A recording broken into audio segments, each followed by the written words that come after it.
Om Sadashiva Samarambam Shankaracharya Madhyamam Asmadacharya Paryantam Vande Guru Paramparam Ishvaro Guratmiti Murti Beda Vibhagne Vyomavda Vyaptadehaya Dakshinamutaye Namaha Sarva Vedanta Siddhanta Gocharam Tamagocharam Govindam Paramanandam Satguru Pranatosh Maha Om Shanti Shanti. Bem-vindos a mais um encontro sobre os Sutras Devocionais de Narada, olhados sob o enfoque dessa tradição aí na escola de Shankaracharya.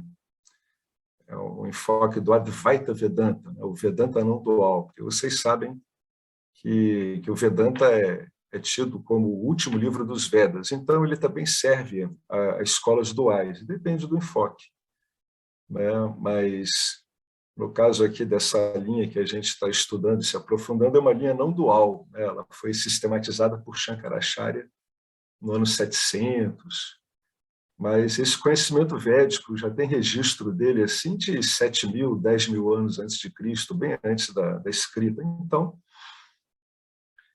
é a tradição organizada, né? Mas o conhecimento já estava aí há muito tempo. Então, onde a gente tinha parado? A gente tinha parado no verso 47, né? No verso 47.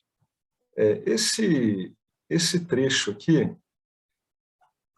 ele muitas vezes, o Narada, ele está tentando dar um perfil, né, daquele que vai além de Maya, né? Naturalmente, aquele que vai além de Maya é aquele que não tem como enfoque primordial os objetos produzidos pela reflexão do ser nesse aparato refletor chamado Maya, né? Que aí gera todo esse complexo do campo dármico. Então, o que Narada diz, né? Ele pergunta o seguinte: quem vai além de Maya? Quem vai é aquele que evita a sociedade, aquele que ama a solitude, deixa de lado a crença de que existe segurança nas situações mundanas e transcende os gunas.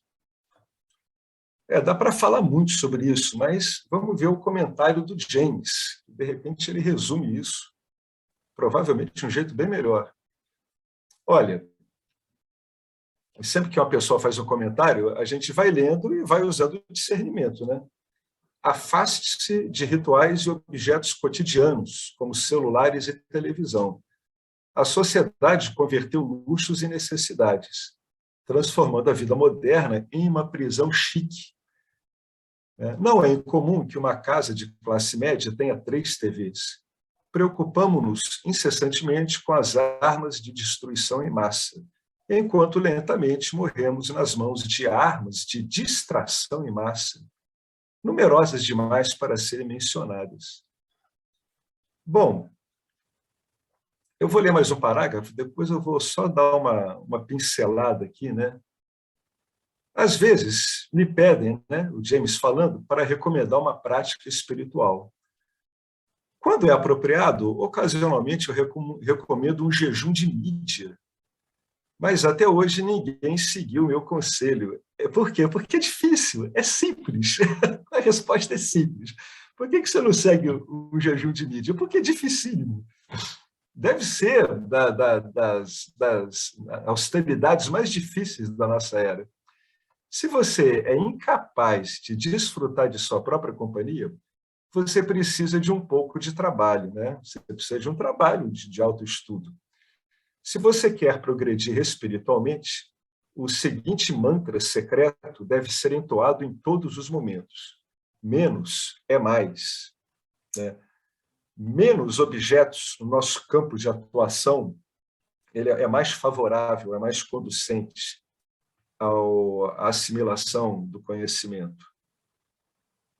No caso de ser um koan inescrutável para você, ou seja, incompreensível, significa menos ocupações inúteis, incluindo pensar e falar, resulta numa paz mental muito maior. Isso a gente não tem a menor sombra de dúvida, né?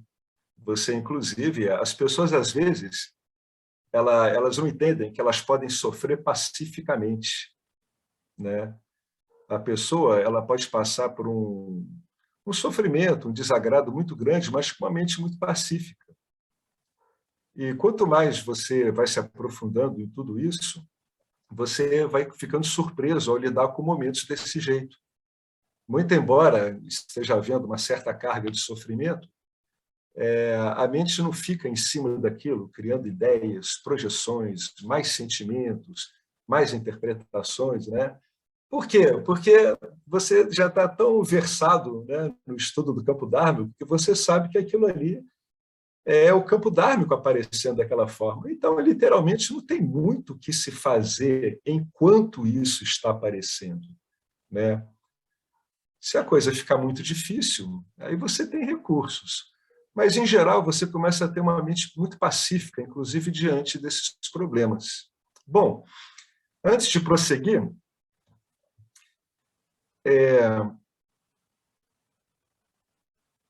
quando ele fala, né, afaste-se de rituais objetos cotidianos, como celulares e televisão, é claro que a gente tem que dar um desconto, né? Como eu dei uma comentada rápida no encontro passado.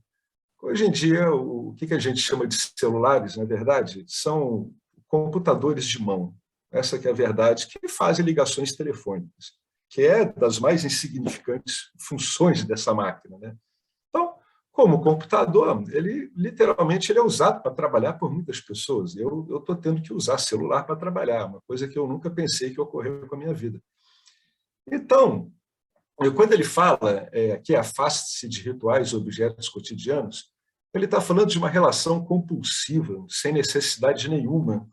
É uma relação que, inclusive, ultrapassaria uma relação saudável, se a gente for levar em conta um aspecto mais lúdico do contato com esses aparelhos, né? Você pode ter bons contatos com esses aparelhos, mas uma coisa é você ter momentos lúdicos com esses aparelhos, o outro é isso se converter num vício, isso se converter numa vássana, para você ver como é que o universo ele automaticamente autoatualizado. Ele cria as vássanas aparecem de acordo com a época. Né? Depois de 15 mil anos, 10 mil anos de Vedanta, você tem uma vássana para um computador de mão.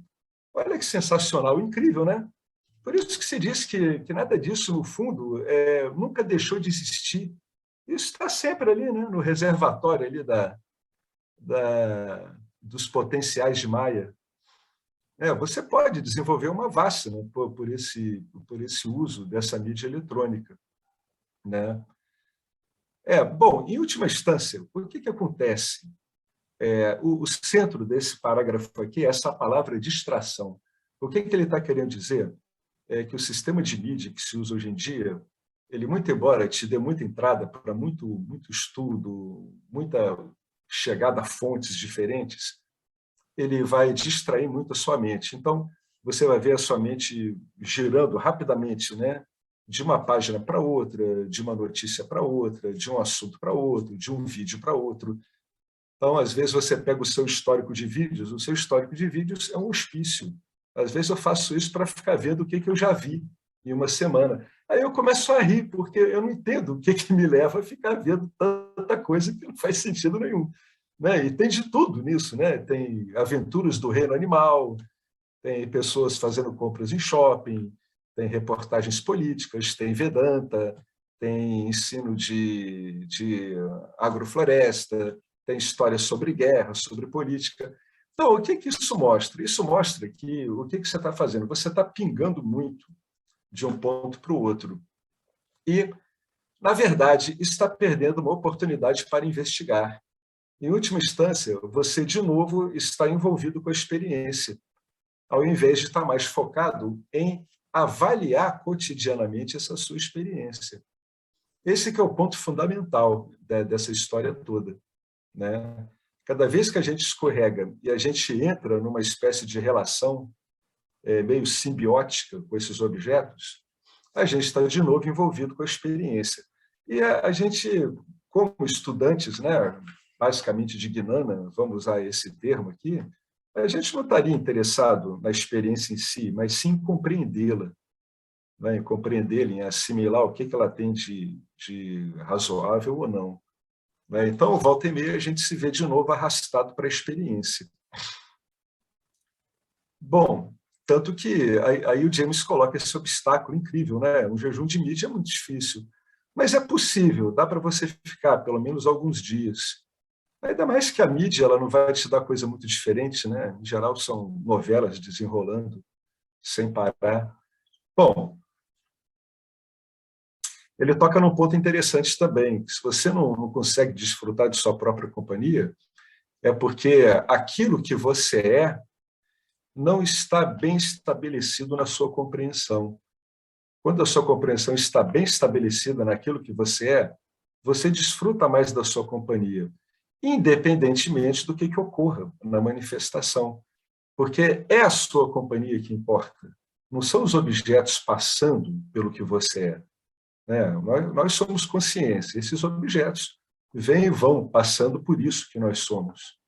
Né? Então, quando você não está desfrutando da sua companhia, é porque você está escorregando para o lado de relações objetais.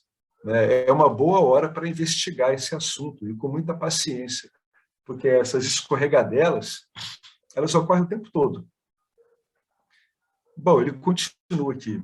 Veja se você não pode apreciar este fato. Você está sempre sozinho, mesmo quando está com os outros. Né? E o que ele diz aqui? Existe apenas um de nós. Ele está usando uma investigação do Vedanta. Olha a coisa interessante. Né? Existe apenas um de nós, existe só um eu. Nós vivemos na consciência como consciência. Nós vivemos na consciência sabendo que somos consciência. A gente não vive na consciência como outra coisa que não consciência.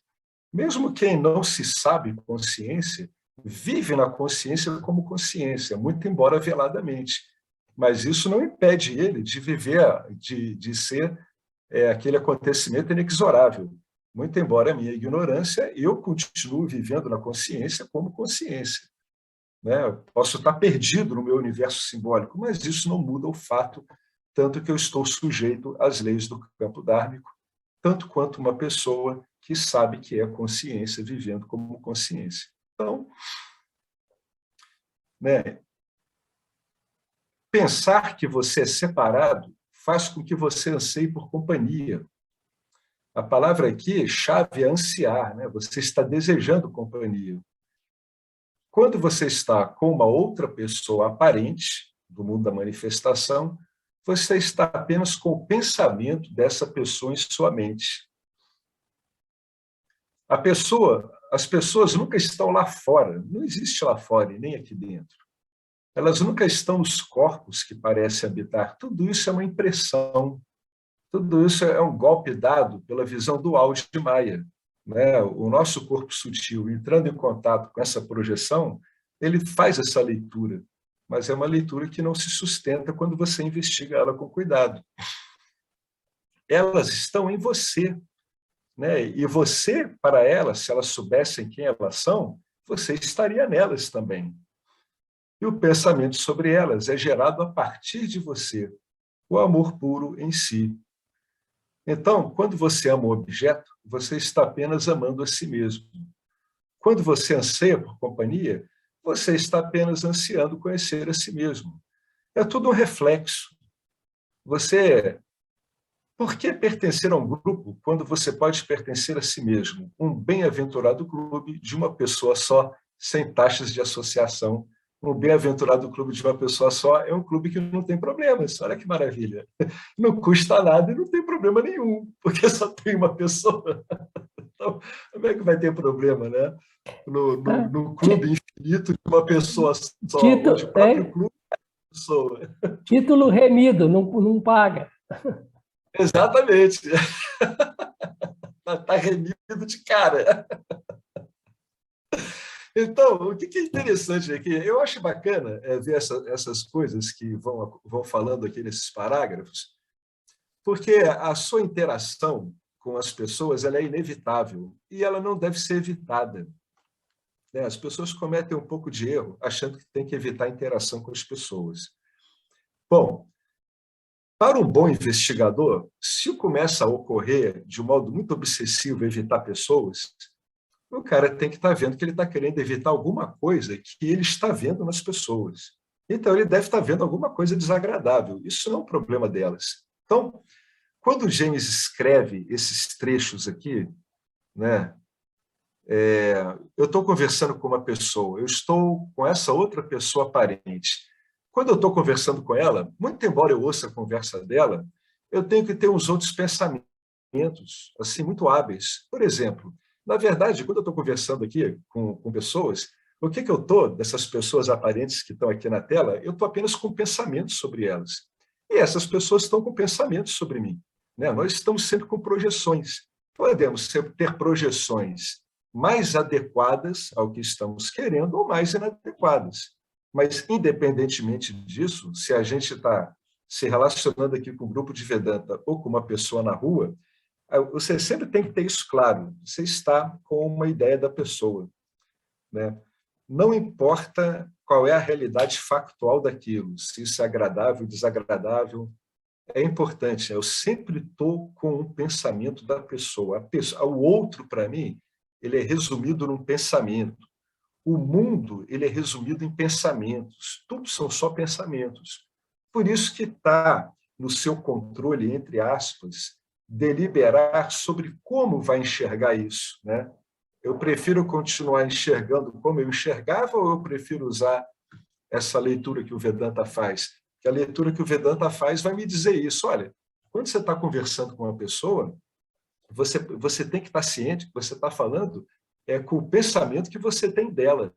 É por isso que ouvir é tão difícil, né? Porque a gente vai estar conversando com o pensamento que temos da pessoa. Então, tem uma chuva aí de respostas e contra-respostas dadas, e mais excepcional, tudo impessoal, é tudo dado pelo sistema. Né? Não tem nada tão deliberado assim numa conversa entre duas pessoas, numa conversa comum. É um default do sistema. Né? E outra coisa, isso é que é o mais sensacional. Quando você percebe que o pensamento sobre elas ele é uma projeção sua, você tem algumas opções de se olhar, já que você está sendo a fonte desse pensamento. Você pode enfocar algum aspecto mundano seu que você não goste, ou, de um modo inteligente e sensível, você pode preferir se olhar como amor puro em si. Eu te asseguro uma coisa, quando você está falando com uma pessoa, por mais antipática que ela lhe pareça, quando você vê que o pensamento que você tem dela parte naturalmente de você e você escolhe se olhar como a sua própria natureza, que é amor puro, você vai ver a qualidade dos pensamentos que você vai ter sobre a outra pessoa. Tem inclusive, uma tendência engraçada nisso, é você relevar os defeitos factuais dessa outra pessoa. Né? Isso ocorre mesmo, a pessoa até esquece que está lidando com um evento, né? Um evento num campo dármico e que pode ter seus altos e baixos. Mas, sem perder isso de vista, é muito mais interessante eu falar com uma pessoa sabendo que esses pensamentos eles são gerados por mim e que eu, em última instância, eu sou uma fonte de amor, do que eu me ver de qualquer outra forma. Né? Repara como todas essas investigações que o Vedanta faz, você usa cotidianamente, e o que elas fazem? Elas estabilizam a sua mente, elas deixam a sua mente mais satírica, sempre mais adequada para a investigação, mais adequada também para a devoção, se é o caso da sua personalidade. Não é? Então, repara como está tudo em compreensão. Né? E também, quando eu estou amando um objeto, é a mesma coisa, é exatamente a mesma coisa. Eu sou a fonte do amor que está gerando esses objetos, na verdade. Por isso que o cara está dizendo que o objeto é gerado pela mente. Não é que o objeto seja gerado pela mente, né?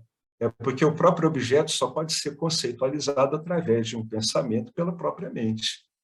O que é o objeto em si é indefinível, você não tem como saber, é impossível. Né? Você não tem como, você percebe as propriedades dos elementos dos objetos, como a gente já viu pelo Vedanta.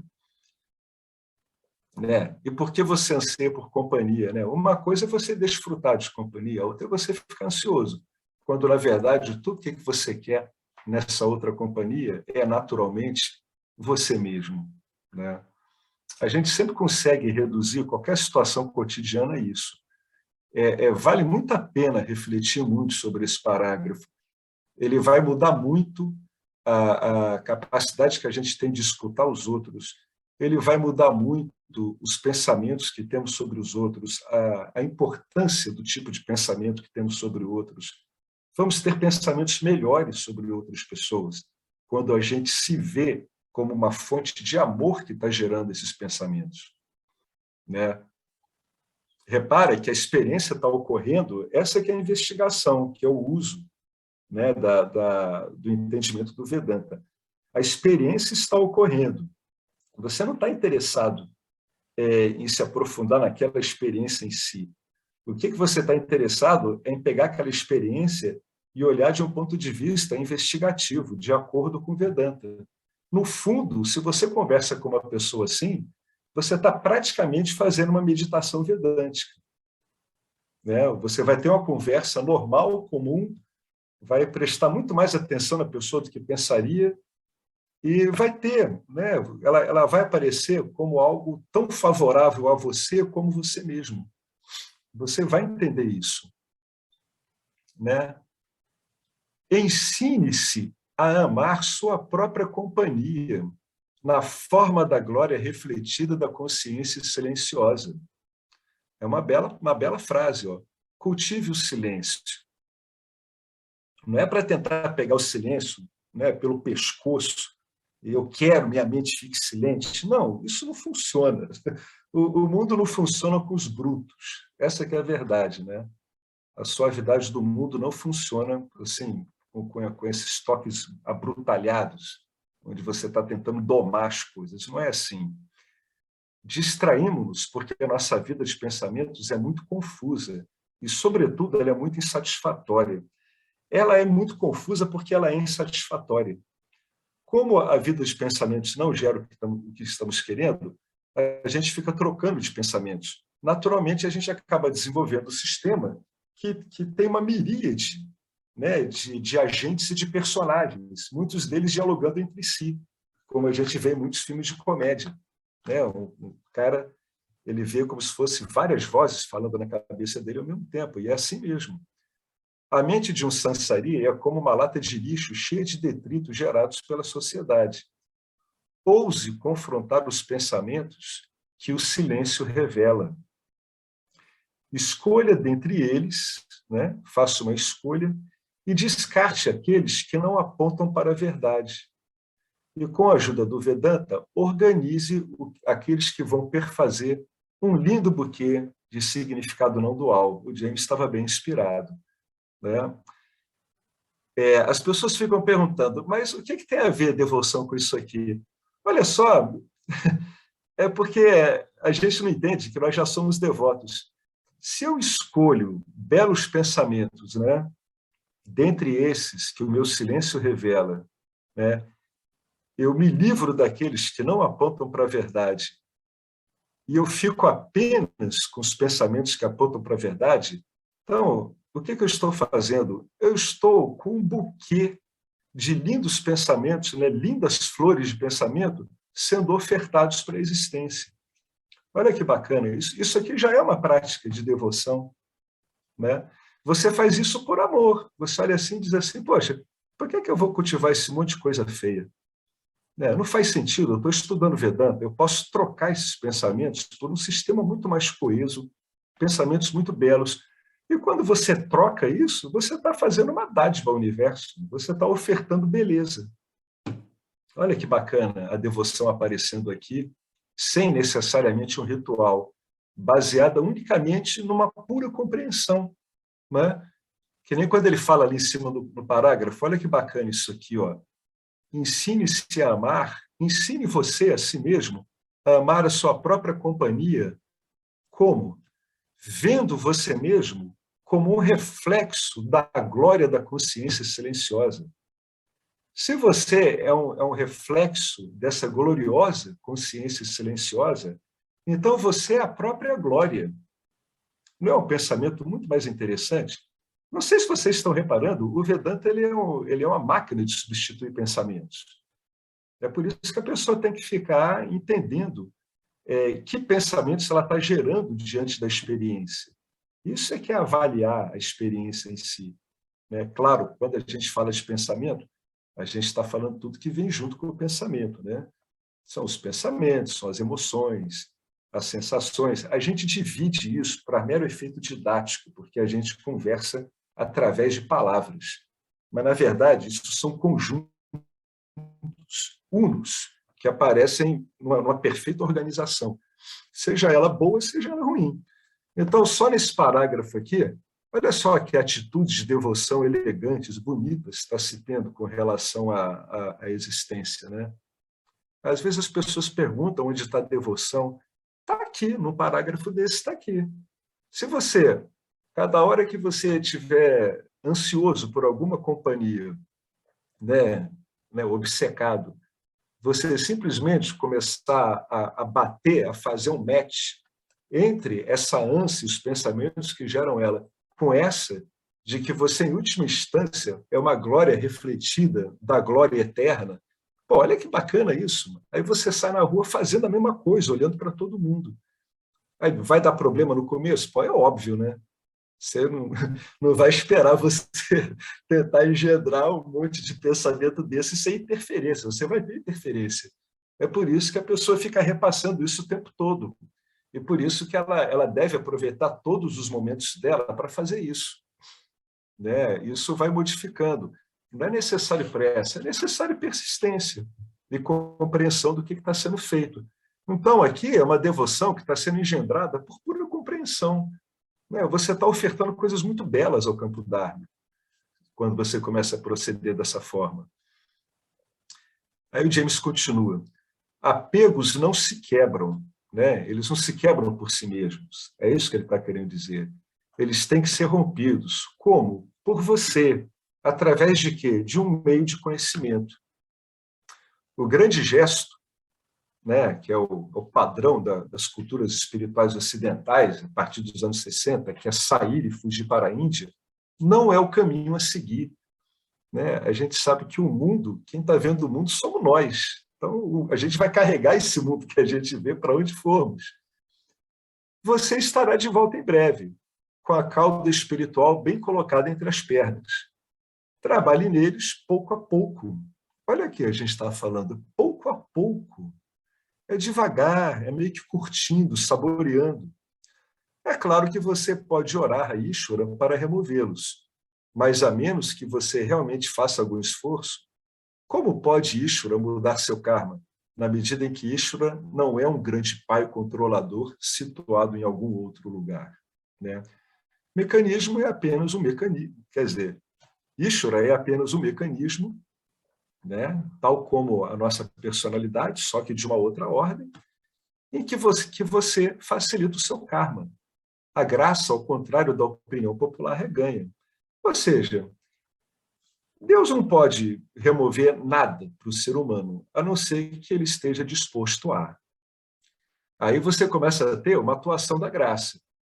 Aí você começa a entender por que é que as pessoas, na opinião popular, as pessoas dizem que a graça vem de graça. Não é que a graça venha de graça, é porque se a gente fosse fazer uma comparação de esforços, né, vamos usar essa palavra entre aspas, na hora que o ser humano ele se coloca numa posição de boa vontade, né, na hora em que essa associação fenomênica, né, consciência, corpo sutil, ela se coloca numa posição de aceitação de boa vontade, porque ela está educando o ego dela, a graça ela vem em massa e a desproporção é gigantesca. Outro dia eu vi um post do Wassenberg, que é um cara que às vezes eu vejo lá no Facebook, e ele colocou ali um iceberg gigantesco, né? Onde acima da superfície estava uma pontinha parecida com o tamanho de uma foca. Abaixo da superfície estava uma coisa gigantesca, descomunal. Aí ele botou ali, embaixo da superfície, a graça. Em cima é a sua disposição de exercer seu livre-arbítrio. Então, o universo ele responde massivamente. Do mesmo jeito que ele responde massivamente quando você tem um monte de faltas de atenção e falta de discernimento. Ele também responde massivamente, né? A coisa é impessoal. O que você pode rezar é para aumentar o seu discernimento, para dar meios de aumentar a devoção. Isso é uma reza legal, né? Uma reza de gratidão. São rezas onde você simplesmente mostra sua gratidão, ou você faz uma reza pedindo para algo que faz sentido para o campo dármico, né? Uma reza onde você não esteja barganhando, né? Aí ele continua. O crescimento, incluindo o espiritual, envolve certa quantidade de dor. Pronto, o bacana do Vedanta é que ele toca num monte de coisa que ninguém quer tocar, né? Ninguém quer tocar. Todo mundo sabe que é isso, mas ninguém quer tocar nisso. Crescer dói, né? Tem prazer, mas também dói muito. Na verdade, quanto mais materialista o intelecto, né, a percepção e entendimento do indivíduo, provavelmente mais dor ele vai precisar, né? Quando eu falo materialista, eu falo inclusive aqueles que são materialistas sutis. Uma mente tamásica resistirá quando você for enfrentar seus desejos e quando você começar a recusar ceder aos seus medos. Ela não vai resistir apenas ficando inerte. A gente já viu várias vezes aqui que o sistema todo vai botar em andamento forças contrárias mesmo. É normal isso, é normal. É uma tentativa de permanência de uma configuração de gunas. É assim com tudo. Às vezes a gente fica zangado porque isso ocorre com a gente, seres humanos. Agora, você imagina uma espécie animal, né? Inclusive nós, né? A gente está aqui associado a uma espécie animal, né? Que tem toda a estruturação animal, todas as funções que essa estrutura tem, os animais em geral têm. Reprodução, fuga, ataque, desejo, de outra forma, mas tem também. Imagine uma espécie animal onde você não tivesse uma tendência de que essas configurações da espécie permanecessem. Você simplesmente não teria uma espécie, né? Então, às vezes as pessoas ficam um pouco surpresas com a tremenda resistência do aparato mental delas ao lidar com a investigação do Vedanta. Como qualquer coisa na vida, o Vedanta não está separado da ordem última do campo dármico, da ordem de Ishvara, né? Quer dizer, o Vedanta não, a estruturação mental dos indivíduos não está separado dessa ordem, ela obedece da mesma forma. A estruturação mental a gente pode ver, é um organismo vivificado que, na hora que ele é vivificado, ele tem um tipo de trabalho que é de se autopreservar. O que eu estou querendo dizer isso? É para a pessoa nunca ficar impressionada com as resistências que ela vai encontrar, porque elas são normais. Elas são normais. Elas são esperadas, elas não são pessoais. A gente fala isso toda hora. Sempre que você olhar uma resistência da sua mente, ela não é pessoal. Ela é uma resposta natural do campo a qualquer tentativa de mudança de configuração. O campo ele tem que fazer isso para que ocorram as coisas que você vê ocorrendo na vida, né? Estações, tudo tem o seu desenvolvimento, tudo tem a sua integridade. E a mente humana, mesmo quando ela está completamente perturbada e perdida nos objetos, ela também segue essa tendência, ela tem recursos para se manter estruturada daquela forma. Por isso que nada vem de graça, e é por isso que gera dor. E é por isso que tantas pessoas preferem não tocar nisso. Tudo isso é muito compreensível, e vai ficando mais compreensível ainda. À medida que você vai aplicando cada linha dessa à sua vida, você vai compreendendo mais ainda. Essas compreensões, elas vão detonando a sua capacidade de julgar as outras pessoas. Você vai avaliar os atos, mas as pessoas, vai ficar impossível você julgar uma pessoa, porque você vai estar sempre entendendo que você está sempre lidando com um aspecto da pessoa que é representado apenas por um pensamento na sua mente. Não quer dizer nem que aquilo possa existir. Então, você vai ficar mais focado nos atos da pessoa do que na pessoa em si, para você dar alguma reprovação ou não. Não tem como eu reprovar integralmente uma pessoa, é impossível. Até um criminoso consumado, né, nato, ele tem manifestações de amor, né, de compaixão, né? Eu já falei aqui em outros encontros, né? Pablo Escobar, ele era um excelente pai, ele era super amoroso, ele era totalmente dedicado à família dele. E era um baita de um narcotraficante e ainda por trás de vários atentados, né, do terror. Então, a gente sempre tem que quando está lidando sozinho consigo mesmo, que na verdade, é onde a investigação, né, do Vedanta ocorre, sempre tem que ter isso em mente, né? Qualquer crescimento, ele vai te dar, vai vir com alguma dor, porque ele vai mexer em coisas que são mais rígidas, que são reativas, né? Importante que fique claro que não são pessoais, né? Uma mente tamásica vai resistir quando você enfrentar seus desejos. E uma mente rajásica vai resistir tremendamente a que ela seja impedida com a compreensão de sair colocando a mão dela em tudo que é objeto que aparece pela frente dela, que é a característica de uma mente rajásica. Essas dinâmicas são assim mesmo. Então, provavelmente, a pessoa, durante um tempo na investigação vedântica, ela vai ter a impressão que ela está passando por uma avalanche de pensamentos, de reações mentais, de reações corporais. É isso mesmo, é exatamente isso. Muitas vezes, dependendo do karma da pessoa, é uma avalanche mesmo. E ela vai lidando com isso como? Pacientemente, pouco a pouco. Aí a pessoa diz, mas eu não consigo. Como você sabe? Daqui a 5 anos você pode me responder se você consegue ou não. Agora não. Né? Então, daí vem a persistência. Como é que você vai me afirmar em 3 meses ou 2 se você não consegue? Não, eu preciso de anos para poder fazer uma afirmação dessa. Né? Então, também, isso, e você pode olhar até isso como uma espécie de uma reação normal da sua própria mente. Eu não consigo ser assim, eu sou de tal modo. Isso é um condicionamento muito comum que as pessoas têm. Eu não consigo me adaptar a isso. Não vou conseguir investigar desse jeito. A minha mente é muito irrequieta. É o próprio condicionamento mental falando através da mente. A mente do Sansari, o tempo todo, ela está falando dela mesma. O tempo todo. Nunca está falando dos outros. Ela só conhece ela mesma. Né? Então, a pessoa tem que contar com isso. Isso tudo se resume em dor. Então, onde é que entra a devoção aqui? Bom, a devoção ela faz com que esse monte de pedras não fiquem tão pontiagudas, entendeu? Você anda num caminho de pedras um pouco mais aplainado. Incomoda, mas não tanto. À medida que a sua devoção aumenta, você consegue apanhar mais sem reclamar e consegue se virar bem. É por isso que as pessoas dizem que, no fundo, quem carrega o giva é Deus. Em última instância, é mesmo.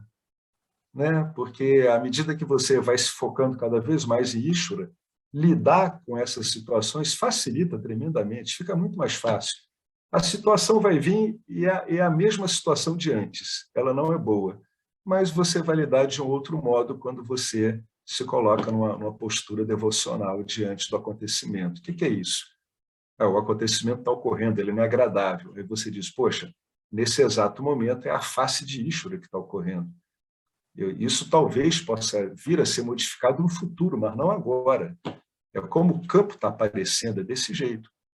Isso tudo vai ajudando a pessoa. Né? Aí ele continua aqui. Alguém quer comentar alguma coisa sobre isso que a gente está falando? O Vedanta ele toca nos assuntos que realmente as pessoas não tocam porque dói. Esse é o resumo. Né? Dói, machuca.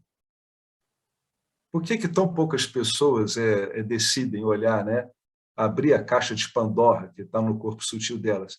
Porque vai ter muita coisa linda, né? Vai ter uma dama formosa sentada no cavalo branco, mas vai ter um dragão nauseabundo, cheio de piolho, fedendo, horroroso, comedor de carne humana. Tudo isso tem na psique humana, tudo isso. Então, a pessoa tem que saber ver isso, né?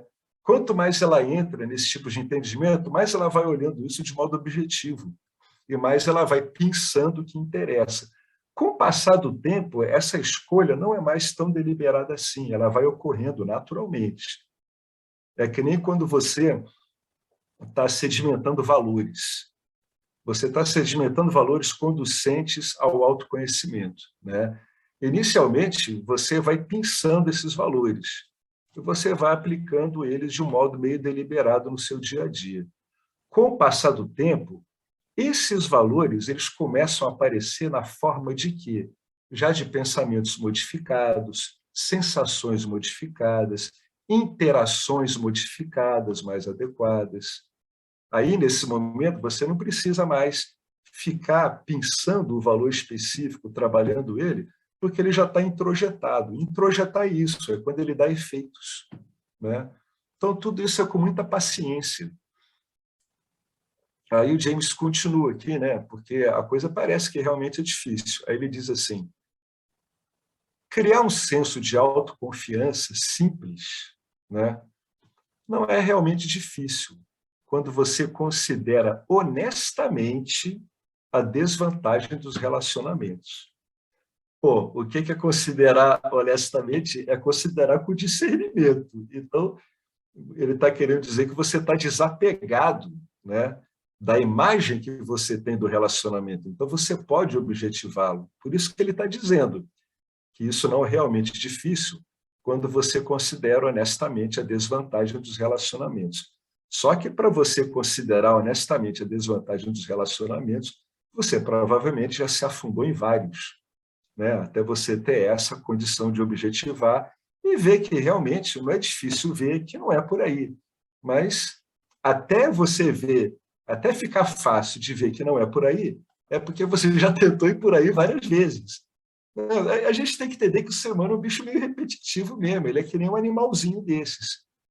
Né? A paca vai beber água às 6 da noite, a onça vai atrás dela. É sempre a mesma coisa. Né? Você cheira o rastro de animal, eu andei muito em floresta, você cheira o rastro de um animal às 4 horas da tarde, no dia seguinte o cheiro dele está lá de novo, ele passou lá pelo mesmo lugar do mesmo jeito.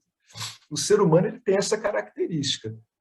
Né? Isso, às vezes, pode incomodar a pessoa que está estudando, que ela pode dizer assim, pô, mas aí então quer dizer que eu sou um mero robô? Não, você não, que você não é o ser humano. Mas o ser humano, como qualquer objeto, né, vivificado na natureza, ele tem um comportamento meio robótico. Né? É um robô lindo, né? Que é todo cheio de nuances, maravilhoso, etc. Mas tem esse comportamento, né, repetitivo. Por isso que ele diz assim, não é difícil quando você já identificou o comportamento robótico, né? Mas até você chegar aí, a coisa pode ficar muito difícil. Né? O cara conclui, nada dura. Onde estão todas aquelas pessoas que já professaram amor eterno a você? Pois é, cadê elas? Estão professando amor eterno a outras. Olha só que bacana. Não é feio, gente. Quer dizer que o amor é uma fonte inesgotável, só que ele se projeta de um modo desorganizado. Né? Uma coisa sem compreensão, mas é bonito. Olha, pois é, estão professando amor eterno a outras pessoas. Né? Por quê? Porque você é a fonte do amor. Então, por mais que você esteja iludido, você está amando. Né? Quando suas mentes mudaram, essas pessoas seguiram em frente e foram atrás de outros relacionamentos em busca de significado. Né? Um relacionamento onde elas pudessem amar. Né? Ishvara não é apenas aquela parte de você que facilita suas escolhas. Isso é muito bacana. Olha que o modo legal de olhar Ishvara. Ishvara também é a parte de você que quer ser livre. Né? Porque Ishvara, vocês veem pelos ensinos do Vedanta que a gente teve, Ishvara ele é incondicionado pelas gunas. Ishvara não é uma entidade experienciadora. Então, Ishvara não tem como ser condicionado por gunas. Então, ele é livre. Então, você pode olhar essa sua aspiração por liberdade dentro do campo dármico como o melhor presente que o campo dármico está dando para você. Olha como é que a gente pode ir mudando o nosso modo de olhar as coisas. Né? Aí você vai me dizer, tá, isso tudo são os pensamentos. Eu vou dizer, o que não são pensamentos? A gente está lidando com pensamentos para eliminar os seus pensamentos que não servem para nada. E estamos aqui trocando por vários pensamentos e compreensões que são muito conducentes, não só ao autoconhecimento, como também às suas interações corriqueiras no campo dármico. Porque, no fundo, todo ser humano quer amar. Não é melhor você olhar uma pessoa que você ficou um tempo achando ela horrorosa, não é melhor você olhar ela de uma forma melhor? Já repararam isso na vida de vocês? Passaram um tempo com uma visão horrível de uma pessoa, depois essa visão ficou mais bem colocada, ficou mais amorosa, não dá um alívio? Esse alívio ocorre porque a sua natureza é amorosa. Como a sua natureza é amorosa, ela não quer guardar coisas ruins, né? A sua natureza, ela é provadamente amorosa. Tanto que quando você guarda muitas coisas ruins na sua psique, isso pode estourar no seu corpo. É o que hoje em dia é muito conhecido como doenças psicossomáticas. Vocês reparam que tudo isso está mostrando que a nossa natureza é amorosa. Mesmo quando a gente olha por um problema, isso está revelando uma natureza amorosa. Olha que interessante. Se você cooperar com essa parte do campo dármico, seguindo o conselho dos sábios, que não são separados de Ishvara, Ishvara cooperará com você. Não pode haver dúvida sobre isso, porque isso é uma verdade. É verdade mesmo. Ishvara vai cooperar com você do jeito que ele sabe que é o melhor para você. Sempre tem que ter isso em mente. Às vezes, Ishvara começa cooperando com você, destruindo um relacionamento disfuncional que você tem. Aí você, pô, que presentão, hein? É um presentão, só que veio na forma de uma granada. Mas é um presentão, vai derrubar uma parede. Gente, é tudo construção. A gente aqui somos construtores de realidade. É isso que a gente está fazendo aqui. O Vedanta está mostrando uma construção de visão que é muito mais útil, muito mais eficaz. Shiva é ação. Exatamente, Shiva em ação. Né? A gente pode olhar cada evento desse sob um ponto de vista muito investigativo. O meu interesse no Vedanta é isso, porque ele serve para isso aí tudo. Porque a análise psicológica que ele tem do ser humano ela é perfeita. Ele bota Deus no meio, ele não é um sino voltado à satisfação dos desejos, a tornar o seu ego melhor. Não, é você ficar livre, você perceber que você nunca foi condicionado por nada. Não, é um ensino, no fundo, ele é um ensino sobre a psique humana, mas devidamente contextualizado, sem reduzir a psique humana meramente a um caçador de desejos. Né? Por isso que o cara ele vai olhando essas coisas de uma outra forma. Ó, permanecer sozinho em silêncio não significa, tá? Uma vez que você se afastou da necessidade de relacionamentos e se comprar sozinho, não significa que você está condenado a uma vida solitária. Né? Permanecer sozinho não quer dizer que não vai ter gente à sua volta, é isso que ele está querendo dizer. Se você está bem resolvido com você mesmo, longe disso. Quando você é autossuficiente, você é muito atraente. Então, as pessoas querem estar com você.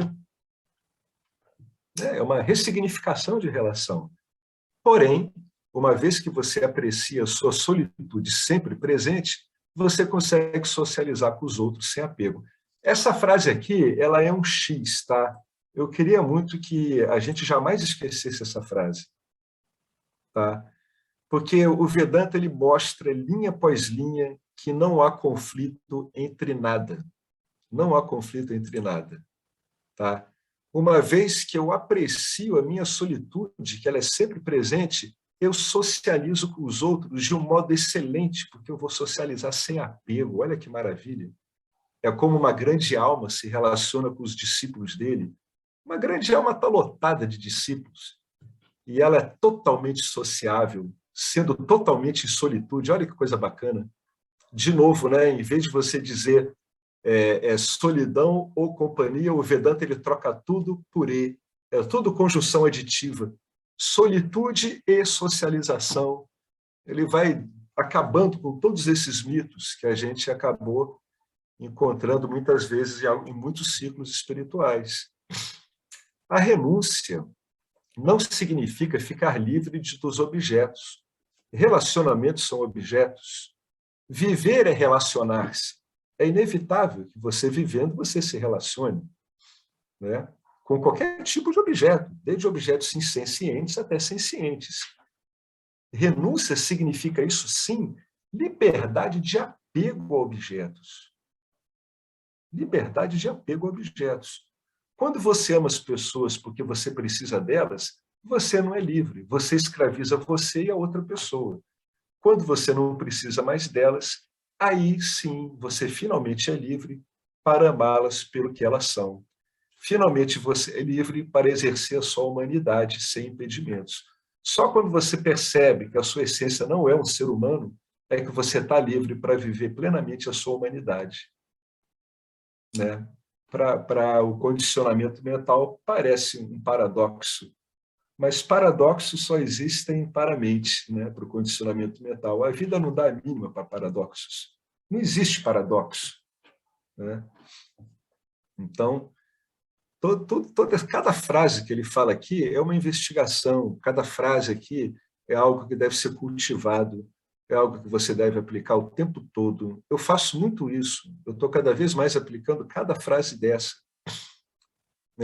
Nos anos anteriores eu não conseguia, porque tinha uma contra-reação muito forte. Então teve que ir bem devagar, né? Até estar em condição de apreciar esse tipo de pensamento. A instrução final de Narada neste verso é o seguinte: afaste-se de todos os desejos, exceto do desejo de libertação. Né? Então, você vê que coisa bacana, ó. Você direciona todas as suas emoções para Ishvara. Olha que coisa potente isso. E você direciona todos os seus desejos para a liberação. E isso faz com que você não conflitue com mais nada. Olha que coisa excepcional. O crescimento espiritual é uma psicologia da sublimação, né? Sublima desejos e emoções erráticos. O crescimento espiritual ele faz isso. Ele sublima esses movimentos perdidos, erráticos. Né? Você não pode simplesmente se livrar de seus desejos por coisas mundanas de uma só vez. O desejo por objetos precisa ser pacientemente redirecionado para o desejo de conhecer a verdade da sua natureza não dual. Né? As suas emoções, você não vai conseguir direcioná-las todas para a devoção de uma só vez. Não. Lentamente, na sua prática devocional, né? Cada hora que você se lembra de Ishvara, você oferece algo para Ishvara. Aquilo mesmo que está lá no Bhagavad Gita, né? Uma flor, uma fruta, um copo d'água, uma folhinha, um bom pensamento, um bom sentimento, uma boa ação. Com o passar do tempo, depois de um tempo, você é realista, em geral demora anos, você começa a ficar sempre com isso na sua mente o tempo todo. O tempo todo. Quando isso vai ficando dessa forma, quer dizer que todas as suas emoções envolvidas na experiência estão, em última instância, direcionadas de modo devocional. Isso tudo vai ocorrendo. Né?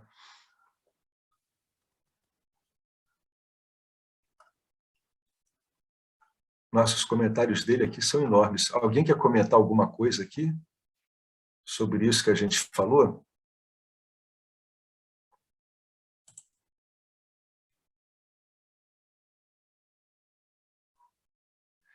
Reparem que o Vedanta ele tem sequências lógicas, porque ele é uma abordagem inicialmente intelectual. Então, tudo que passa por discernimento passa por um crivo de lógica.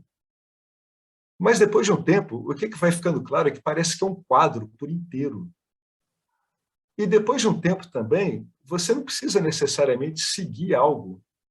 Você repara alguma coisa que você quer desenvolver ou que quer modificar, você pode escolher frases, você pode escolher pequenos parágrafos, você pode fazer uma coisa mais pontual, mais direcionada.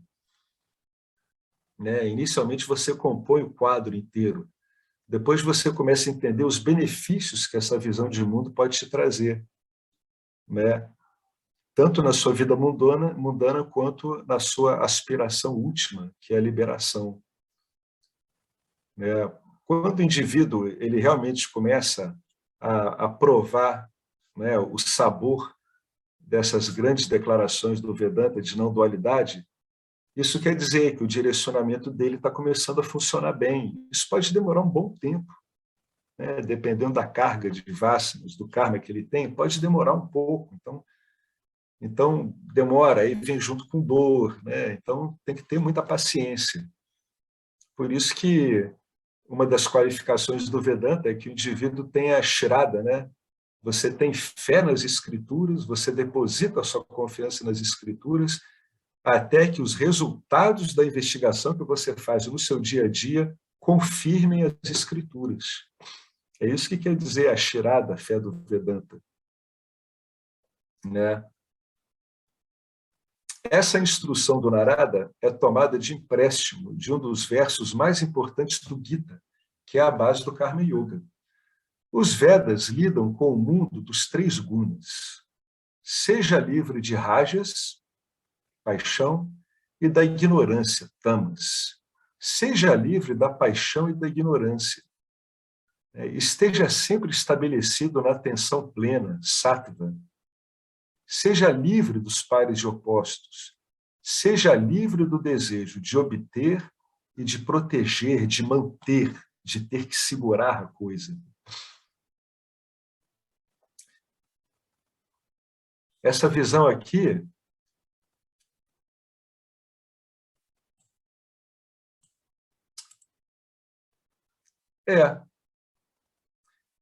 o Krishna diz, seja livre, né? A primeira vez que eu li isso, eu achei isso absurdo, porque isso parece ser muito difícil.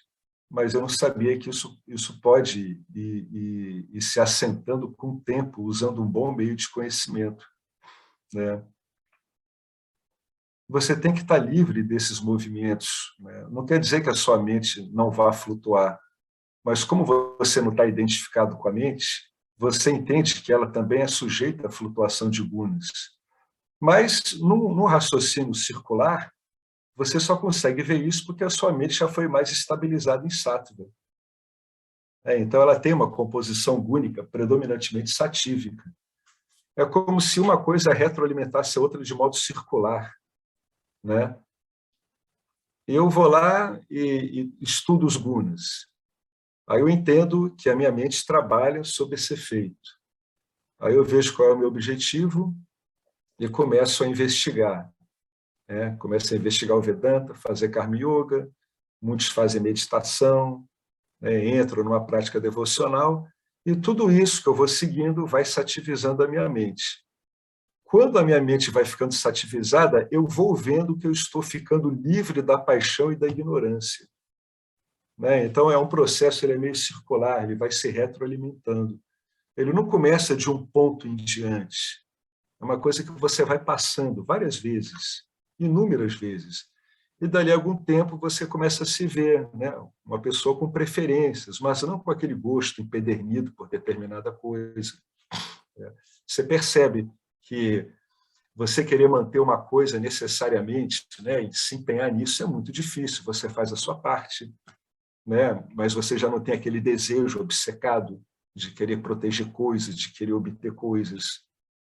Você está no mundo, então você está obtendo uma coisa que está protegendo o que você obteve ali, mas você já não se empenha, né, numa expectativa inútil, tentando lançar bases no futuro para você manter isso como se fosse a coisa mais importante do mundo. Você vai aprendendo a jogar dentro do campo dármico. É circular. Parece que a gente está sempre falando a mesma coisa. É sempre assim. Você vai aprofundando. Cada vez vai afundando mais nisso. A palavra Vedas, nesta citação, significa a porção dos Vedas que está preocupada em como viver neste mundo.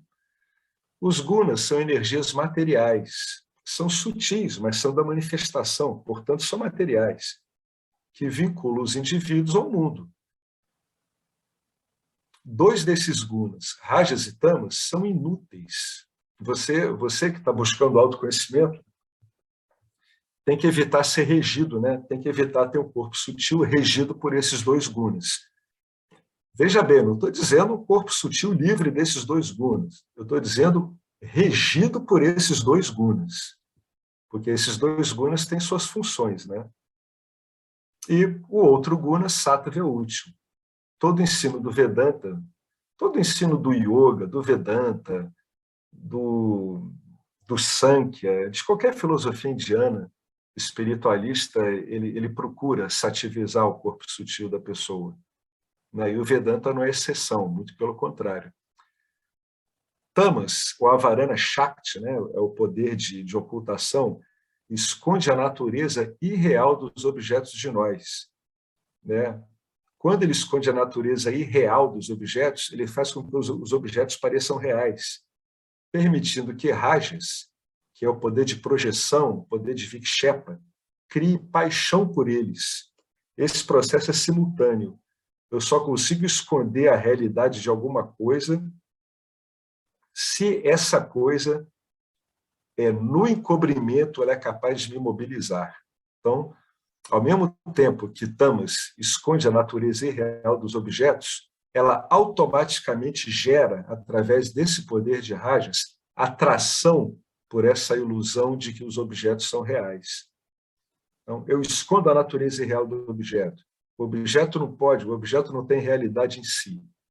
E aí eu projeto, devido à ignorância, simultaneamente eu projeto um interesse nesse objeto. Eu estou projetando minha paixão no objeto.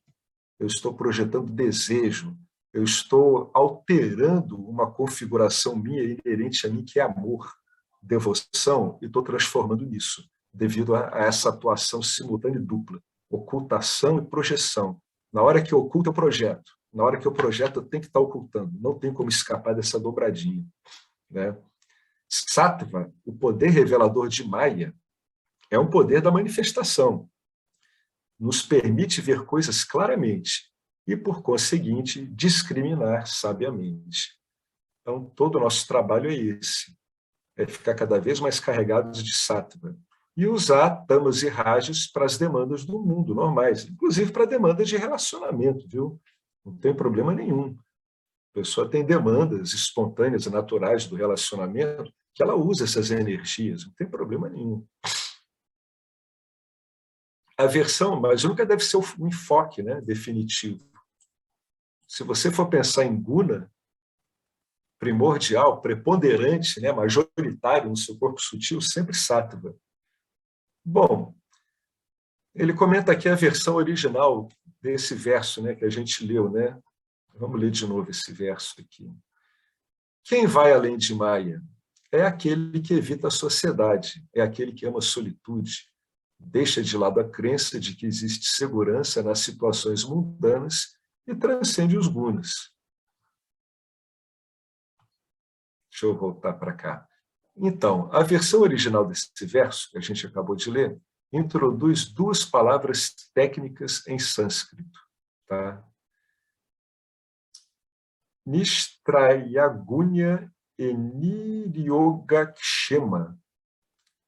O Karma Yoga é uma das leis de Ishvara e é útil para os sansaris que querem remover o estresse para melhorar sua busca por objetos, mas que não têm interesse em moksha. Uma pessoa pode estar bem ciente de Ishvara e não tem interesse nenhum em libertação. E ele é útil para Karma Yogis, que seguem a porção de ação dos Vedas como uma preparação para a autoinvestigação. Os Karma Yogis estão tentando libertar-se dos gunas. Daí a palavra nis, negativa, né? Não traigunya. Niryogakshema é outra palavra reveladora, interessante, que se refere à necessidade de expandir nossos fundamentos, né? Nossas bases materiais, em termos de família, posses, dinheiro, status, reconhecimento, etc, etc, etc. Isso é justo, né? Isso é cabível, não tem problema em si. Mas obter coisas, yoga, né, que seria você se juntar com elas, resulta em uma óbvia e mais complicada desvantagem, que é mantê-las, que é kshema. Né? Então, quando eu estou querendo obter uma coisa, subliminarmente, eu estou agora com uma preocupação, mantê-las. Então, em qualquer desejo muito manifesto em cima de uma coisa, você sempre vai ter um medo subjacente de perdê-la. Você encontra isso na experiência diária. Ao analisar o desejo por algo, um desejo mesmo daqueles vinculativos, você sempre vai encontrar por trás desse desejo vinculativo o medo de perder essa coisa quando ela for alcançada. Né? Perder peso, por exemplo, é um esforço hercúleo, para dizer o mínimo, mas mantê-lo é ainda mais difícil. Quando você entra em um relacionamento, particularmente em um de amor, né, ele está colocando aqui no sentido mais sansárico, você se sente incrivelmente feliz. Mas a companhia constante de um relacionamento, o medo da perda, vem com esse relacionamento. Enquanto a ansiedade de obtenção e perda inundar a mente, medo e desejo, a gente pode ir pegando tudo isso aqui e generalizando, olha. Quando eu estou falando aqui de obtenção e perda, eu estou falando de medo e desejo. Então, eu posso dizer que a vida do sansari comum é uma oscilação constante entre obtenção e perda. E, psiquicamente, é uma oscilação constante entre desejo e medo. Tá? Desejo, medo, obtenção e perda. Está sempre assim. Por isso que o funcionamento do corpo sutil sansárico é bastante robótico. Você consegue reduzir todo o funcionamento dele a isso aqui. Obtenção e perda, medo, desejo. O tempo todo. Não importa o objeto que ele está vinculado. Pode ser um objeto nauseante, pode ser um objeto supremo, né, como uma virtude maravilhosa. Né? O cara tem medo de na vida, a virtude dele ser confrontada e ele se perder na virtude. Né? Ele vê ela fracassar.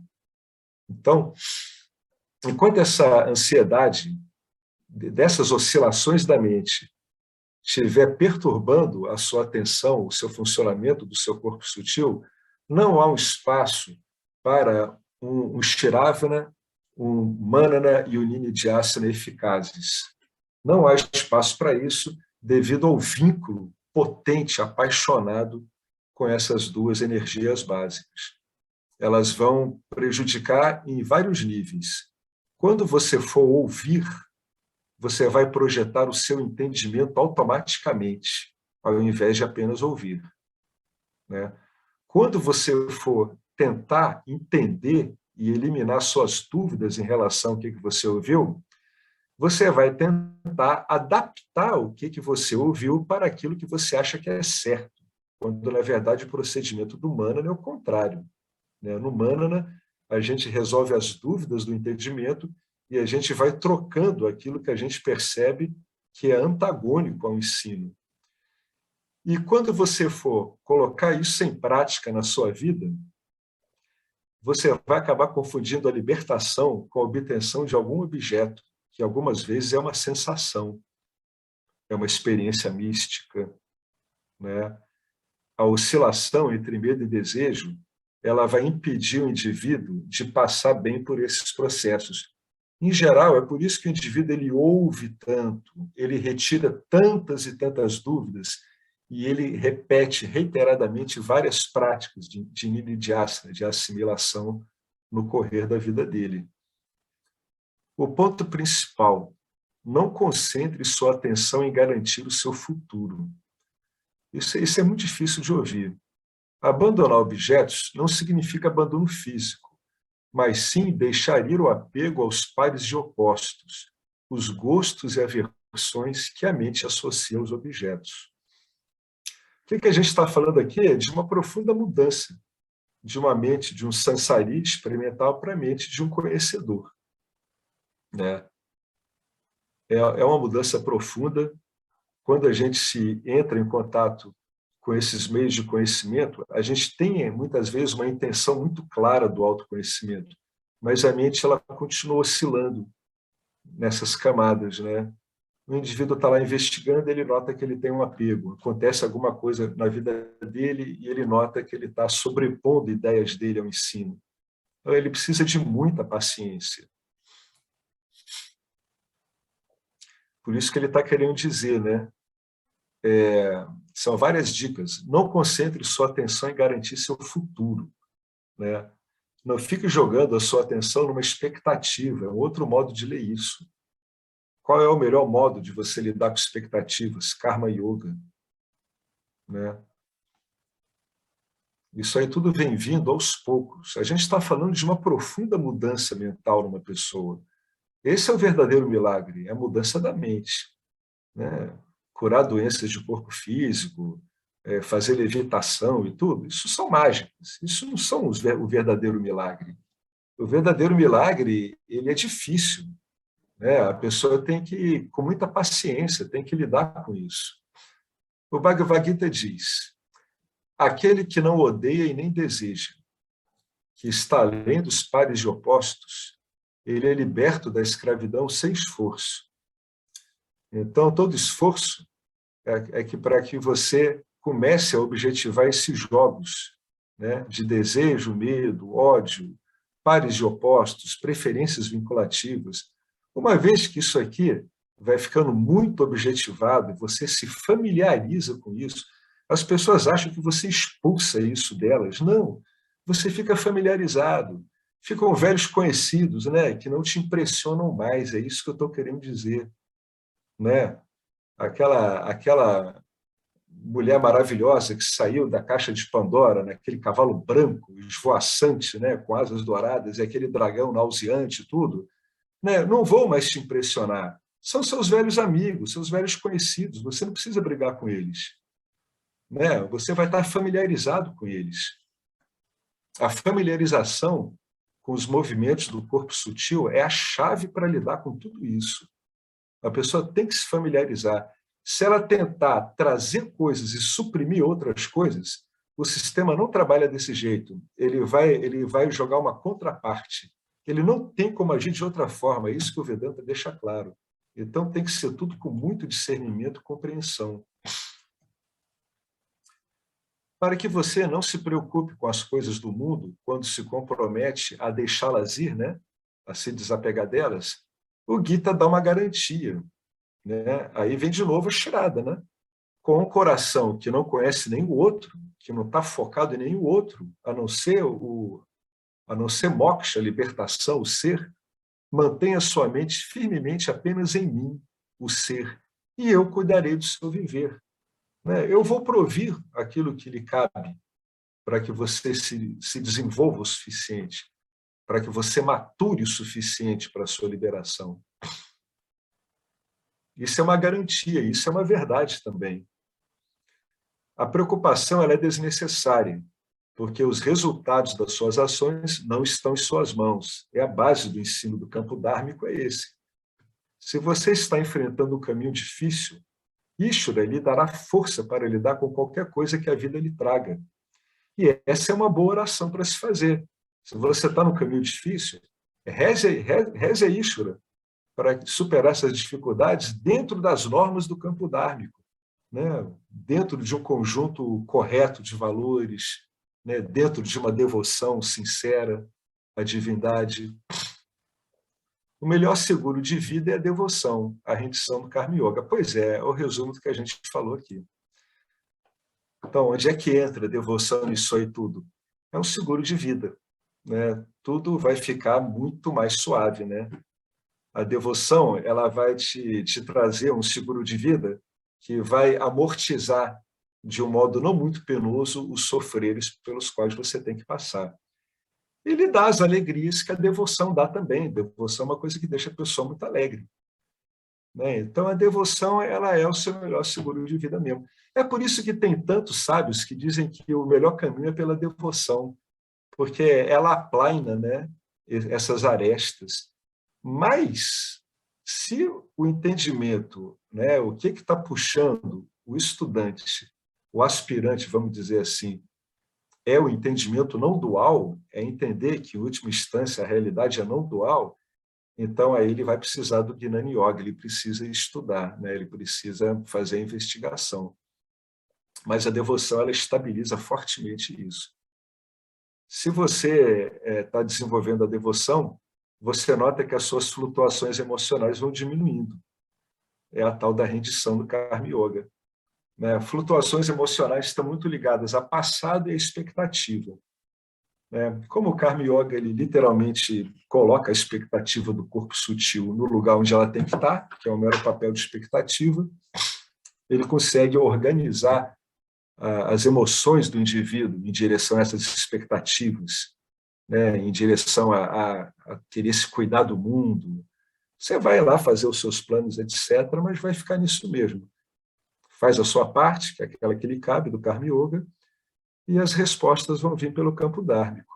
Tem que olhar isso que aparece na nossa frente, vamos botar entre aspas, porque somos nós também nisso, como o próprio Ishvara, no que está nos interessando, né? Com um pensamento desse, você transforma uma tarde horrorosamente tediosa num deleite. Olha, Ishvara aparecendo na modulação de tédio. Você começa a se levar bem pouco a sério, essa que é a verdade, né? Porque não dá para levar a sério um ser assim que precisa de tanta compaixão como é o Jiva, né? O Jiva ele é muito perdido, ele não tem muita opção, ele tem restrições de compreensão, de atuação de programa muito sérios, né? A gente tem que olhar para os Jivas com profunda, imensa compaixão. O Jiva merece, sim, muita compaixão, tanto que ele recebe muita compaixão de Ishvara, muita, bastante mesmo. É porque cabe mesmo, a situação dele pede isso, compõe com ele. Ele, enquanto Jiva, e se entendendo como Jiva, ele é completamente desamparado. É tão desamparado que vive fantasiando, vive zangado, brigando, querendo um monte de coisas que não satisfazem, né? Então merece muita compaixão, porque é um desenho muito restrito. É como se o universo tivesse dito para você assim: você aprendeu a voar aqui, né? Parará. Agora você vai passar muitas eras voando na escuridão só com um sistema de radar. Então, é uma situação desamparadora, né? Então, você tem que olhar, né, com muita compaixão para si mesmo. Quando você começa a olhar com compaixão para si mesmo, você vê uma compaixão natural aflorando pelos outros.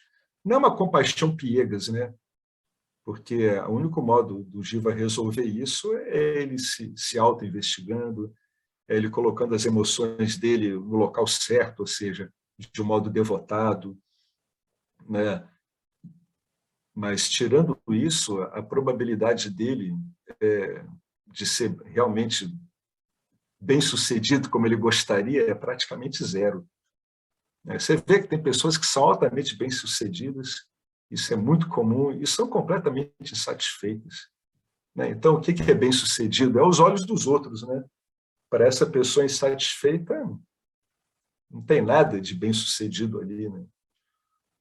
Então, o melhor seguro de vida é a devoção, né? É o melhor seguro de vida. A devoção é a base, na verdade, ela é a base em cima da qual todo esse ensino está sendo construído. E tem gente que não entende isso, porque precisa ficar um tempo para compreender isso, como é que o Vedanta funciona, como é que a devoção entra no Vedanta. Alguém quer comentar alguma coisa sobre tudo isso que a gente leu? Vocês reparam que são um monte de dificuldades aqui, e a devoção sempre entra nisso aqui como uma espécie de seguro, de um colchão amortecedor, né? É por isso que tem pessoas que passam por tremendas privações e sofrimento com muita fé, né? A história da humanidade é repleta disso, para tudo que é lado, tudo que é grau possível. Um dos casos mais famosos é daquele Sufi, né, que foi torturado na antiga Pérsia. Eu esqueci o nome dele. Ele era não dual, e isso desagradou profundamente os mulás da época, né? Ele dizia: eu e Alá somos um. Não, ele foi suplicado por causa disso. O Rumi, não, né? Não, o Rumi não. O Rumi ele não morreu. O mestre dele que foi esfaqueado, né? Mandaram matar o Shams de Tabriz. Eu estou falando de outro cara aqui, daqui a pouco eu lembro do nome dele. É um sufi também. Então, dizem que durante a tortura ele só falava que tudo era Alá. Ele dizia: eu não estou impressionado, é Alá me machucando, é Alá me torturando, né? E isso deixou as pessoas ali perplexas, né? Ficavam perplexas. Ou seja, ele não perdeu o centro, né? E ali ele deu uma amostra de uma devoção não dual total, né?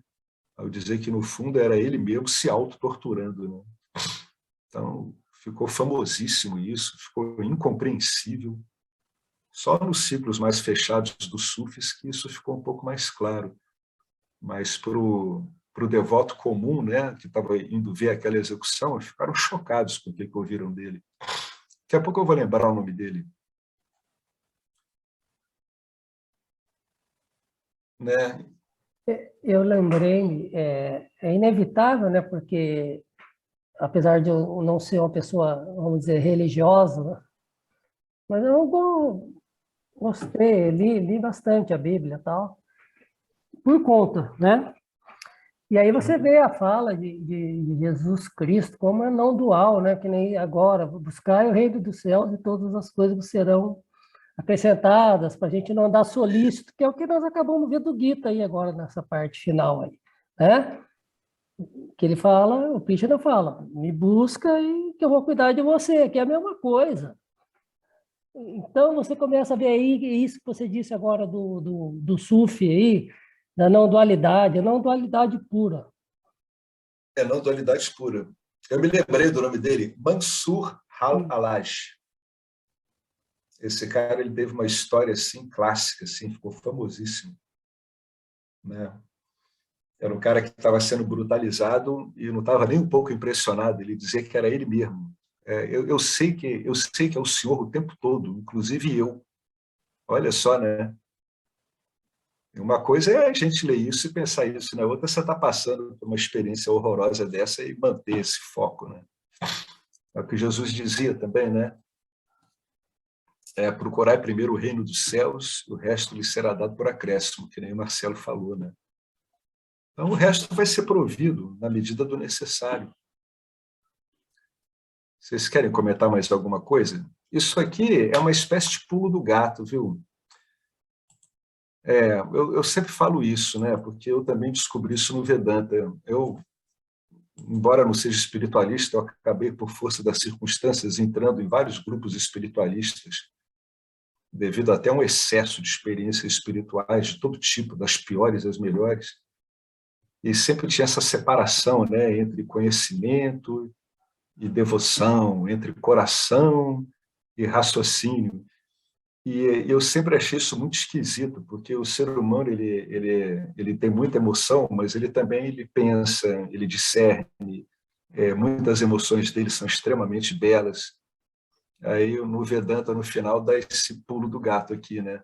Você acaba vendo que, no fundo, o próprio estudo do Vedanta é uma atitude devocional. Isso aí que eu acho uma das coisas mais lindas, né? Você, no final, você nota, caramba, eu estou me devotando ao ser quando eu estou estudando Vedanta, né?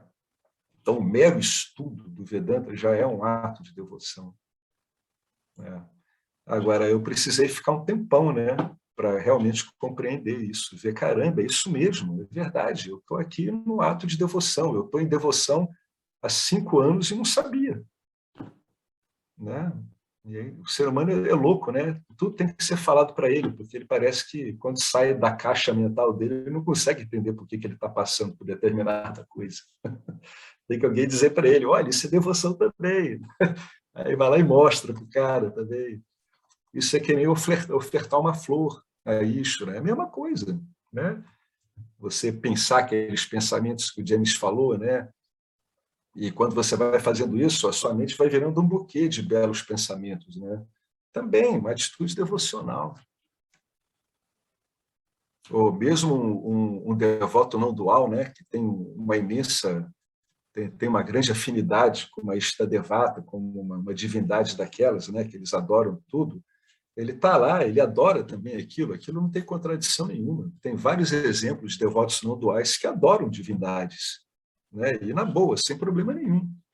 Não tem problema nenhum, aquilo tudo é olhado de uma outra forma, né? Ele vai lá, faz o que ele sempre fez na vida, né? A maior parte das pessoas, quando se dá conta da sua verdadeira natureza, elas não alteram praticamente nada a vida delas. Os casos que a gente vê são casos extremos de pessoas que alteraram. A grande maioria continua com a vida de sempre. O Swami Dayananda, numa época, ele andou muito pela Índia, quando o Vedanta começou a se assentar com força nele, né? Quando ele ficou claro para ele o que era aquilo, né? O que tinha sido aquilo ali tudo para ele, ele começou a andar muito pela Índia, falando de Vedanta, em vários círculos, né? Escolas, universidades, praças públicas, etc., etc. E ele disse que a coisa que deixou ele mais impressionado era a quantidade enorme, enorme de donas de casa indianas que tinham um papel em casa mesmo, segundo a tradição indiana, aquilo de mulher indiana, cuidar de casa, filho, tudo, que estavam cientes de si, estavam cientes do ser que eram. Ele ficou perplexo com isso. Ele disse: a vida dessas mulheres não mudou nada. Elas foram para esse conhecimento como donas de casa e nesse conhecimento estão como donas de casa. Espetacular isso, né? Foi a coisa que ele ficou mais surpreso, ele ficou perplexo quando ele viu isso. Que a cultura indiana ela é muito machista, né? Então, em geral, a gente tem são referências masculinas, embora haja femininas, haja referências transgressoras, né? Prostitutas realizadas, tem isso nas histórias indianas de realização. Mas, em geral, ele é muito machista. Então, ele ficou muito perplexo, ficou muito surpreso. A maior parte das pessoas não altera em nada. Ela segue a vida dela do mesmo jeito de sempre. Né? São mudanças muito sutis. Vocês querem comentar alguma coisa antes da gente entrar no próximo verso sobre isso? Por isso que a gente está malhando devoção aqui. Malhando no bom sentido. Vou pegar uma frase aqui que eu achei muito realista.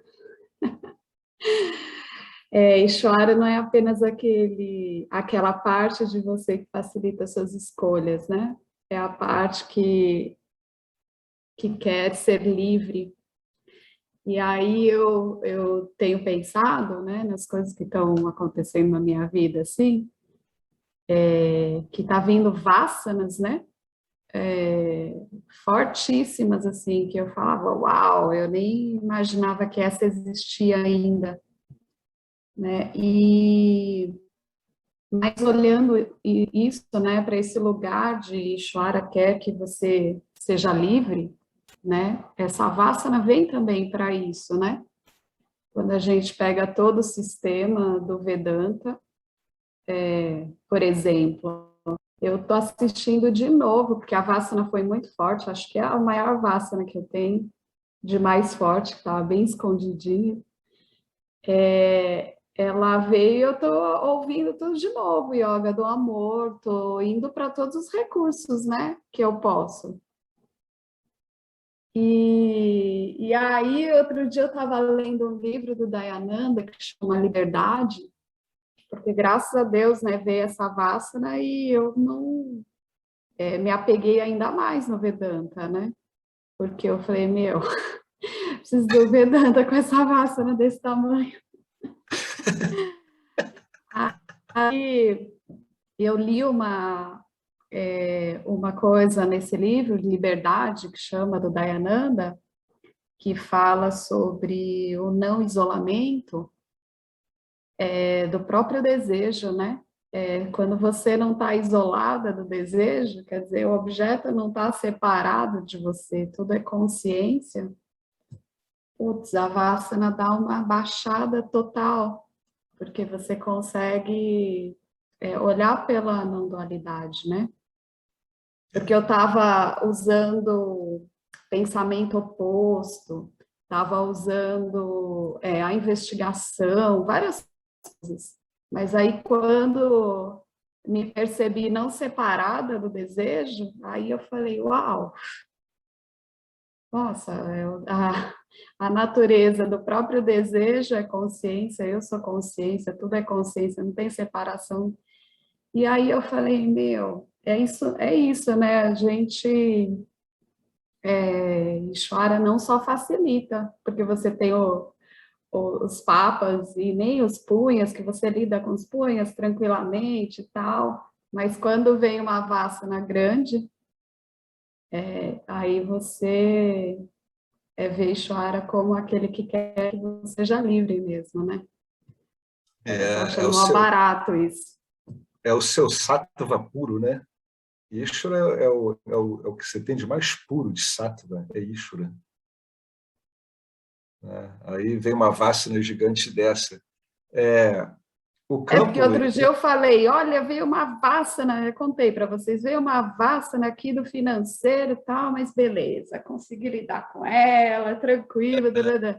Aí falei, pronto, né? Essa Vassana já era a maior que eu tinha, não. Daí veio uma maior, né? Daí você fala, não tá acreditando nessa daí. porque vai abrindo a caixinha do inconsciente da pessoa. É muito Mas, legal. mas tem um modo legal de olhar para isso, que você pegou, que o campo ele te dá uma coisa dessa, porque você também tem condição de lidar com ela agora. Né? O campo não desperdiça coisas, não é assim. Né? A vida não é uma coisa que desperdice. Né? Ela vê uma coisa proveitosa, tem condições de lidar com isso, aí te manda uma coisa, sempre que você vê uma vacina, por pior que seja, é porque você está em condição de lidar, ela veio à consciência. Aí é que nem quando te joga um trabalho tremendo na mão, né? Você, pô, como é que eu vou fazer isso? Aí você vai com calma, né? No começo, naturalmente, você vai apanhar. Então, como a gente aqui pode falar de um modo muito sincero, inevitavelmente, quando a gente primeiro lida com uma vacina com um porte desse, a gente é que nem um boxeador que está apanhando do adversário. Só que a gente, graças ao Vedanta, a gente sabe apanhar, porque um boxeador que não sabe apanhar, ele não dura nada no ringue. Né? Você tem que saber apanhar, tem que saber como apanhar, né? Me Então, senti exatamente assim, Alex. Não é, foi uma Vassana que eu não apanhei, apanhei. Me virou quase de ponta cabeça e eu falei, opa, meu, como assim? Não estou pois é. entendendo. É muito legal isso, porque Agora é legal sabe como é que você. apanhar e aí você usa o FIR, você olha, puta, estou me recuperando isso tão rápido, demorei 9 anos para me recuperar dessa vassa anteriormente, agora estou me recuperando assim, é muito louco, né? Pois é. E você usa recursos, né? Primeiro você tentou usar o pensamento oposto, aí não funcionou. Aí você uma hora viu, caramba, esse desejo é tudo consciência.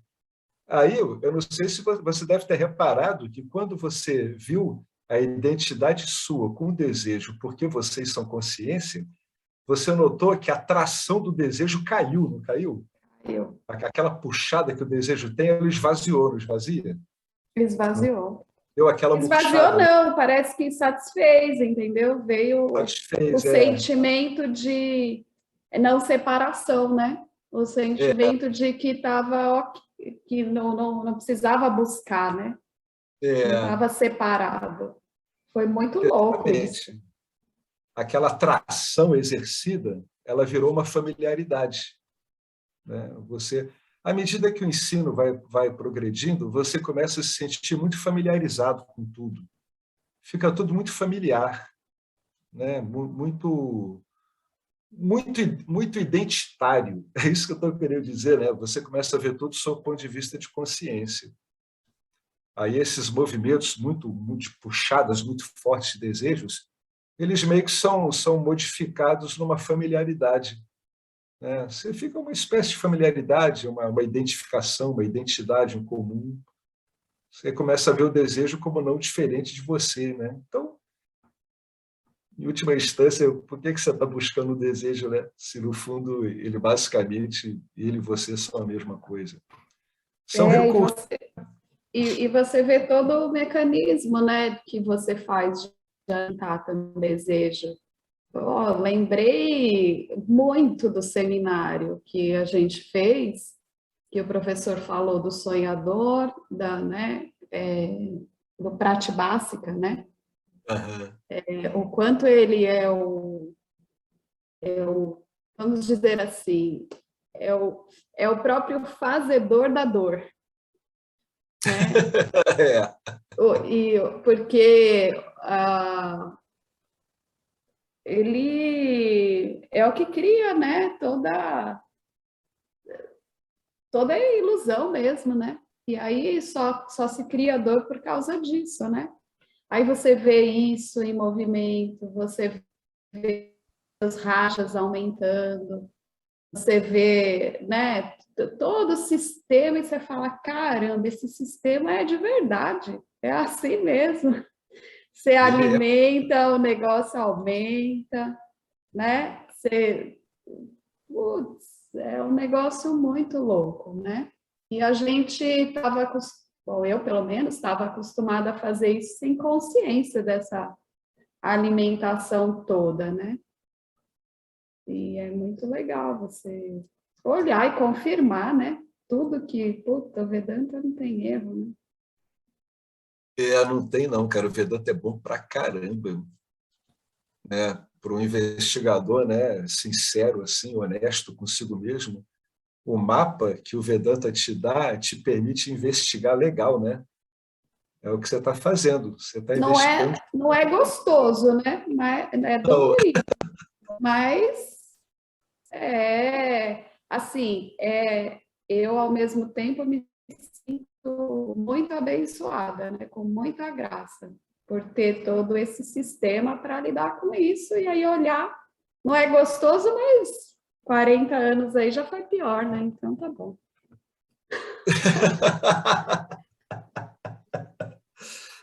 Quando a pessoa está investigando, né, vacinas vinculativas, nunca é agradável, né? A gente tem que deixar as coisas claras, né, gente? O bom do Vedanta é que a gente pode falar coisas de modo claro. Não é agradável, não é agradável. Você está querendo se livrar de uma coisa, como é que pode ser agradável, né?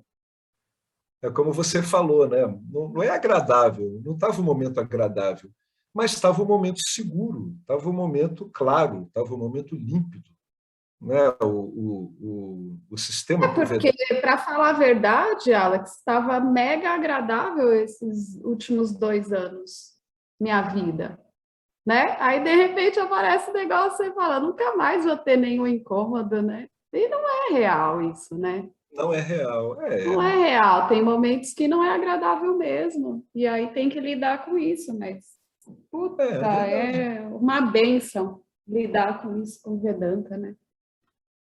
O Vedanta ele é uma ferramenta muito poderosa, viu? Quando ele começa a ser usado, né, com discernimento, nessa experiência cotidiana ordinária, é aí que o Vedanta é usado. É na experiência comum, comuníssima de todo mundo. Aí ele mostra a potência dele mesmo. É impressionante. Aí ele permite a pessoa investigar, né? A pessoa consegue investigar. A pessoa vê, caramba, é assim mesmo. Não é que o mapa é bom, né? É um mapa muito bom, cara. Ele serve mesmo, ele é extremamente útil. Mas tem que fazer assim, como você deu esse exemplo, vai investigando. O engraçado é que você tentou um recurso e não funcionou, né? Aí depois tentou outro e funcionou. Então é o quê? É investigação, você está investigando, está estudando. Né? Conseguiu objetivar a vacina, viu o tamanho dela, disse, nossa senhora, que pancada é essa? Aí primeiro tentou usar o pensamento oposto, não deu certo. A coisa continuou agarrando. Aí você viu uma identidade, né? Tudo é consciência. Aí você parou de estranhar aquilo, né? Usou um outro recurso. O Vedanta é repleto de recursos. Cada linha que o Vedanta vai dando é um recurso que você vai usando, né? Esses exemplos que o James dá, aí você aprende a usar, aprende a usar o raciocínio certo, como olhar aquilo. E é engraçado como dá efeito, né? Impressionante. O sistema funciona bem pra caramba. Tem que ter uma persistência mesmo. Bacana, muito bom esses comentários. Eu sempre gosto muito, porque eles mostram que, para a gente, assim, a coisa ela está sendo prática, né? Ela está sendo introjetada, né? Não é um conhecimento meramente, né, conceitual, tudo. Ele realmente vai dando efeito. E quem se aprofunda no Vedanta e realmente vai agindo, né, vai usando o Vedanta, né, esses recursos todos, a pessoa vai percebendo que realmente se trata de uma coisa muito consistente, né? É um mapa muito bem feito, muito útil, muito proveitoso mesmo. E vai dando esses efeitos. Ele vai minimizando esses conflitos. No fundo, ele vai minimizando conflitos, né? Ele vai sativizando a mente. É bacana, sensacional. A beleza do Vedanta é que ele é prático, né? Senão ia ficar mais uma abstração aí, ia virar mais uma fantasia. O bacana dele é que ele é muito prático. Muito bom, Betânia, bacana ver isso. Alguém quer comentar alguma coisa também? Só mais uma coisa também, e eu acho, Alex, que quando aparece uma vássana que você precisa recorrer a recursos, porque não está acontecendo de maneira fácil, né? Você volta, né? Eu pelo menos fiz isso, seu olhar a coisas que você deixou passar sem prestar muita atenção, né? E aí você fala, nossa, o professor tinha falado isso, né? E eu falei, isso daí é tranquilo, né? Não tem nem, isso nem me pega mais, tal. Eu não pergunte ao professor para outra pessoa, né? Olha, vou assistir de novo aquilo lá, né? E aí você presta mais atenção, né? Você presta mais atenção aos recursos, você presta mais atenção aos ensinamentos, né? Porque você, precisa usar, então como você já disse, né, Alex, você pega uma frase e fica ali daí naquela frase horas e horas para você poder entender, porque está escrito ali. Agora, não estou entendendo, mas espera aí, né? Então, a gente, às vezes, eu, pelo menos, já passei por esses ensinamentos, e aí não prestei atenção, porque eu não apliquei ele na hora, né? Porque eu não estava precisando deles. E aí, quando Sim, você aplica, sim. muda, porque daí você incorpora mesmo, né? O ensinamento. Daí você fala, nossa senhora, o negócio é louco mesmo. Mais uma vez, né? É isso mesmo, é por isso que o fundamental no Vedanta é o estado de vigília e a vida ordinária, porque é no campo dármico que o indivíduo realmente vai aplicar, vai fazer o nididhyasana, né? Então é preciso esse estado de vigília e é preciso o entendimento do campo dármico. O cara ele aplica de acordo com a circunstância vai lá, ele não esperava, ele achava que não ia ocorrer mais.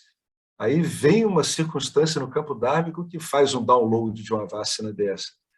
Aí a condição em vivo, né, como se fala em ciência, né, a coisa está acontecendo ali, na hora. E aí você aplica a coisa na hora. Essa é a base do Nididhyasana, é essa aí, é aplicar cotidianamente mesmo nas situações como vão ocorrendo. É uma prática danada, é uma prática de discriminação danada o tempo todo. É muito discernimento. Muito bom. Pô, maravilha isso. Nada como a necessidade, né? Para fazer as pessoas irem para frente. Não é nada como a necessidade, aí o ser humano se vira mesmo, né? O bicho se vira do jeito que dá mesmo. O crescimento, incluindo o espiritual, envolve certa quantidade de dor. Está escrito aqui. Olha, sabe que aceitar isso é uma coisa que pacifica muito a mente? A pessoa meditar profundamente sobre isso? E o crescimento espiritual, ele traz em si uma carga de dor mesmo. Isso pacifica muito a mente da pessoa, porque ela começa a entender que isso é um fato. Né? Isso é um fato, isso ocorre mesmo, é para valer. E ela olha em volta e vê isso ocorrendo com todo mundo. Né? Uma pessoa que foge da investigação, porque ela já está sentindo dor também. Ela não quer olhar para aquilo, a expectativa de dor já faz ela correr, dizer que o Vedanta não é para ela, tudo, mas ela nem tentou, né? Já está sentindo dor, mas nem tentou lidar com uma coisa que poderia lidar com essa dor. Né? É uma situação delicada, lidar com a psique, com o corpo sutil do Jiva é uma coisa sempre muito delicada. Cabe mesmo para o próprio Jiva, né, bem esclarecido, ele mesmo ir, né, devidamente orientado, né, com determinação, com devoção, com fé, ele vai por ele mesmo, não tem outro jeito. É ele que tem que fazer esse trabalho aí. Por isso, toda hora eu falo isso, por isso dizia Ramana Maharishi, né? Tem trabalho a ser feito. Ele dizia o tempo todo, e o pessoal não entendia. Imagina, esse cara deve ter ficado investigando anos naquelas cavernas. O pessoal acha que ele ficava só em Nirvikalpa Samadhi, ele devia receber cada lambada de cada vássana ali, pô. Estava lá o cara firme na caverna, irredutível. Por isso que ele dizia, tem trabalho para fazer. Por quê? Porque eu devo ter trabalhado muito. Para ele dizer que tinha trabalho para fazer, porque ele deve ter trabalhado muito. Muito mesmo, muita determinação. É isso aí, gente. Vamos encerrar, então? Alguém quer colocar mais alguma coisa? Tem que essas colocações aqui já bastam, né? Só essa aí é bom de dormir com essa, né? Todo crescimento espiritual carrega consigo uma certa dor, né? É bom dormir com isso, pensando, meditando cuidadosamente. É isso aí, gente. Mais uma vez, maravilha, muito bom. Né? Então, Marcelo, quando você quiser. Om Purnamada Purnamidam Purnapurna Mudachyate Purnasya Purnamadaya Purnameva Vasishyate Om Shanti Shanti Shanti. Muito obrigado a Ishvara, muito obrigado ao Vedanta, a essa Sampradaya, essa linhagem maravilhosa de professores e alunos. Muito obrigado a todos nós. E sempre lembrando as doações, né? Quem tiver propenso a doar, aí doa. Quem não tiver propenso a doar, não doa, sabendo desde já, sempre fala aqui, que não vai modificar em nada a sua relação com esse grupo. Né? Não vai nem aumentar, nem diminuir. Né? Aqui a gente não está ligando para esse tipo de flutuação. Não faz sentido, não é do nosso escopo isso. Né? Maravilhoso, gente. Então, a gente se encontra conforme for. Melhor assim, né?